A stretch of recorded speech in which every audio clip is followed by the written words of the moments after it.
Paz de Deus, meus irmãos, como que estamos? Só alegria. E aí, vamos continuar nossa grande série de grandes saxofonistas da Toccata CCB. E hoje vamos falar de um grande saxofonista de Jundiaí, que deu trabalho para nós também em meados de 2010, com seu som maravilhoso, ornamentos maravilhosos, né?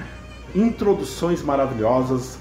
E eu que conheci ele através do grande clarinetista Ezequiel, né? Em meado de 2010 ali.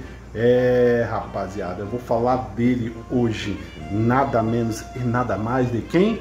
Leandro Morabito. Vamos lá comigo? Leandro Morabito de Jundiaí. Rapaziada, esse aí é um dos grandes saxofonistas Made in CCB. Ele que com seu som maravilhoso, introduções maravilhosas, ornamentos maravilhosos, né? Ele lembra muito o grande saudoso saxofonista americano, o David Sambor. Ele tem esses ornamentos, lembra bastante, as introduções dele lembra bastante, é muito lindo ele ver ele tocar, né?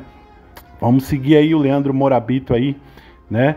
No YouTube, e vamos assistir um vídeo por inteiro comigo. Vamos lá?